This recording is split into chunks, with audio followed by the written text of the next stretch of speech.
Hi everyone, thank you for listening to Season 3 of Saffron and Peri. It was a weird genre-bending season, but we hope you liked it. As always, here's a bonus episode. And also as always, bonus episodes take place outside the current Saffron and Peri timeline. But if you want to know what the heck Star Crossers is, then listening to Season 3 helps. Saffron and Peri bonus episode 5, Star Crossers. Last time on Star Crushers, the nefarious Duke Edgar viciously murdered King Hugo with a black hole cannon, plunging Earth Queen Nebula into a deep melancholy. Meanwhile, the exiled Princess Aurora knows nothing of her father's death, as she is still on the run with her love, the amnesiac cyborg Sir Horizon, who is trying desperately to solve the mystery of his father's identity.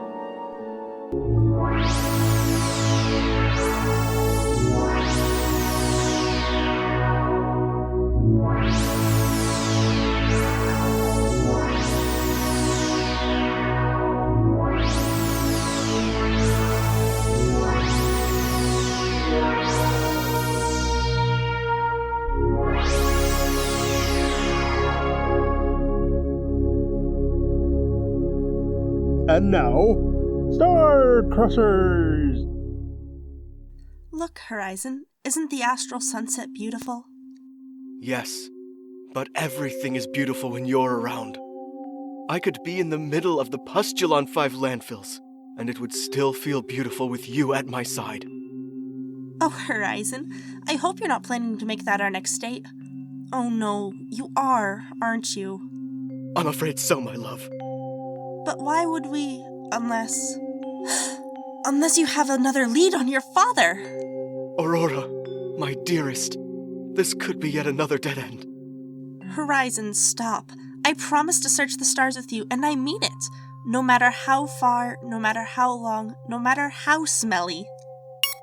Sir Horizon, Princess Aurora, broadcast from the capital. The king's coronation will take place at the setting of the third sun 3 days from now. New king? Did something happen to my father? It has been reported that the late king had a tragic accident while cleaning his black hole cannon. My father would never go near a black hole cannon. He always complains that the booms make his ears pop. It must be the work of my nefarious uncle, Duke Edgar. He always resented my father's crown. Oh, Horizon, he never would have done this if I were still in line for the throne. Aurora, we couldn't have predicted that it would come to this.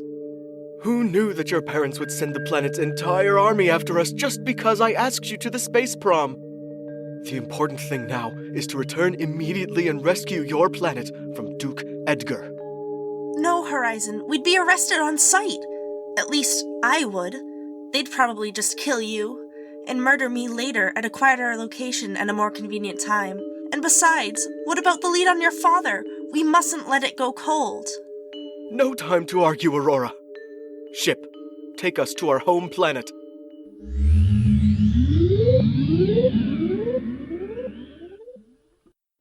And now, a short message from our sponsors. Commercial break now? Ugh, I'll just mute these. Isn't Aurora's dress gorgeous? Yeah, the costume designers on this show are really good. But, how does someone on the run have all these clothes? Pear, don't overthink it. But she didn't take any clothes with her when she left her kingdom, right? She only had that small jewelry box that contained the secret message from her long-lost older sister Polaris. And there are wanted posters of her all over the galaxy, so it's not like she could casually stroll into a boutique or anything. Peri! Alright, I'll shut up. And now, back to Star Crushers! Wait, another costume change? Peri, I will strangle you unless you shut up. Sorry, I'll be quiet. Hurry, Aurora. I know of a secret entrance to the castle from my days as a palace guard. Remember how you would leave space camellias beneath my window every morning? How could I ever forget? Well, Horizon, you did forget a great deal about the part of our relationship that happened before the accident that gave you your amnesia. Well then, nothing short of a gravitational bomb hitting the warship where I was stationed would make me forget. This way. I had no idea there were all these secret tunnels under the castle. How old are they? Who built them? How far down do they go? All valid questions, my love. But questions for another time. Wait, what's this? What's what? This door. I don't see anything. How could you not see it? It's right in front of you, clear as the borealis skies. I just see a blank wall. Something's not right. Horizon, we must investigate. Take my hand and follow me. Follow you straight into a wall? You once said that you would follow me into a supernova. And I would. Lead the way.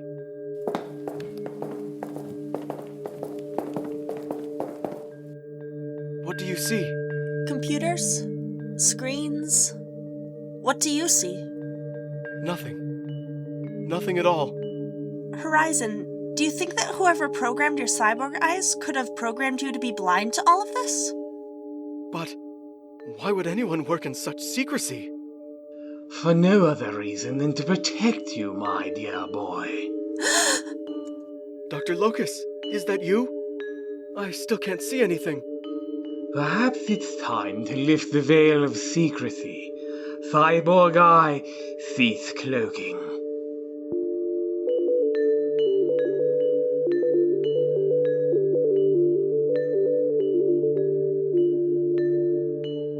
This lab.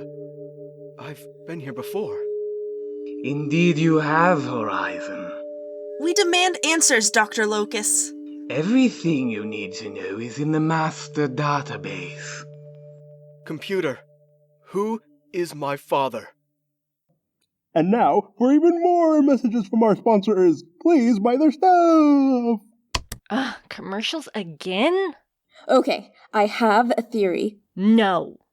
But it's a good one. What if Polaris's message was a misdirection, and then... Peri, you always spout out 10 ridiculous theories, and when one of them turns out to be true, you turn into a smarmy know-it-all for days. I do not. Shh, it's starting again. A picture is appearing. Now we'll finally know the identity of my real father. But that's you! Horizon, he looks exactly like you! I don't understand. No one resembles a parent that much. Am I a clone? No, Horizon, you are not a clone. Then, this person on the screen was his father? No, Aurora, that is not his father. Then who is my father? Tell me! I suppose you could say that I am your father. The real Horizon died on that fateful night 5 years ago. He never made it out of the explosion. No, that can't be. I'm standing right here. You are not a cyborg, Horizon. You are the epitome of all my years of research and experimentation. You are a robot designed exactly in Horizon's likeness, absolutely inseparable from the original. Are you saying that I'm not human? That I'm not even alive? Are you saying I've been dating a 5-year-old? But why, Dr. Locus? Why? Why let me live out alive for 5 years? Liv, you're not even properly alive, my boy. And if I told you, it would have jeopardized the testing phase. Testing phase? What do you mean, testing phase? You, Princess Aurora, are the testing phase. I needed to ensure that my creations can fool even the people their models were closest to. So, when the time came, well, perhaps it is best to show you.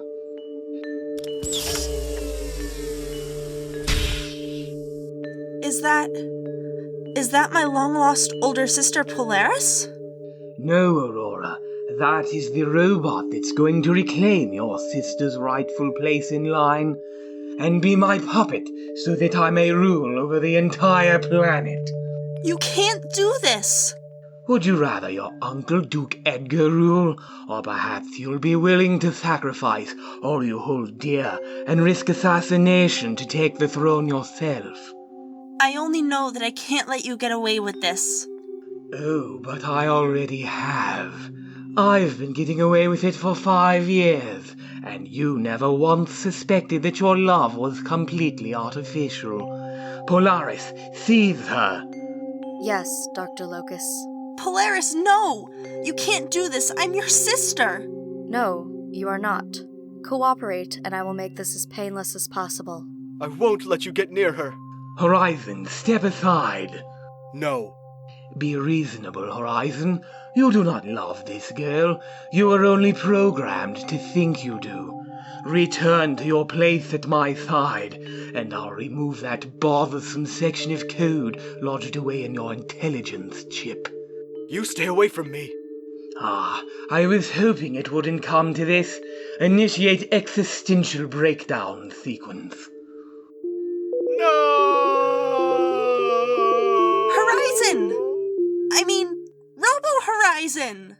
Surrender at once, sister. Will Polaris' robot clone defeat our heroes? Will Duke Edgar be crowned king? Or will Dr. Locust's evil scheme to seize the throne succeed? Find out next time on the next thrilling installment of Star Crossers! But first, stay tuned after the break for scenes from next week's episode. Wow, what a great episode. Do you think Polaris, the real Polaris, might still be alive? That message she left in the jewelry box was pretty cryptic. Okay, my theory is the code she left was purposely misleading, because then... More importantly, do you think Aurora's gonna keep dating the robot?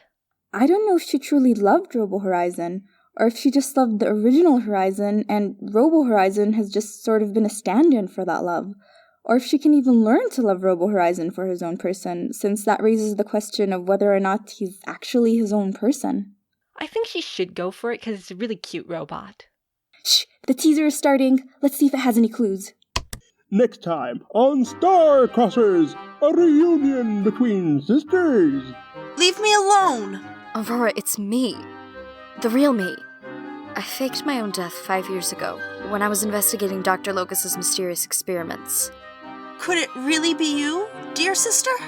Hurry! Before Dr. Locust discovers the remains of Robo-Polaris in his sock drawer. Wait, Aurora. Let's not be too quick to trust her. You talk of trust? You've been lying to me for 5 years. A battle for the fate of the planet. Queen Nebula, your army of resistance fighters is pitiful. Surrender now, or what? Or else there'll be more accidents with the black hole cannons? Step aside, you fratricidal snake. you can't prove anything. Waged by factions already plagued by civil war. My 2 daughters at my side at last. But if you're still alive, then can I hold out hope that my dear Hugo somehow escaped the black hole cannon? No, I'm pretty sure he's dead. But if we can somehow... Look, he was a terrible king and an awful father. He made discriminatory laws against cyborgs even though his daughter was in love with one. Young lady, I will not have you bad-mouthing your father's legacy. But Mom, I'm trying to fight for social reform. No buts, young lady. I don't care if you're a long-lost heir and the leader of a covert coup d'etat. You're not too old for me to ground you. Mother, not in front of the resistance. A love is tested almost beyond endurance. Aurora, I know that I don't have a heart, but there is something in me that calls your name 1,000 times a second. How can you ask me to love you when I don't know what you are? You don't even know who you are. I may not be Horizon, but I am the man that loves Aurora of House Borealis. Can't that be enough? I don't know. What do you think, computer? You should take the course of action that will lead to your happiness, Princess. So wise. Maybe we shouldn't have stopped that robot uprising last year. Don't miss the next exciting installment of Star Crossers. I knew it! Polaris is alive! I'm the riddle-solving champion. This is going to be a long week.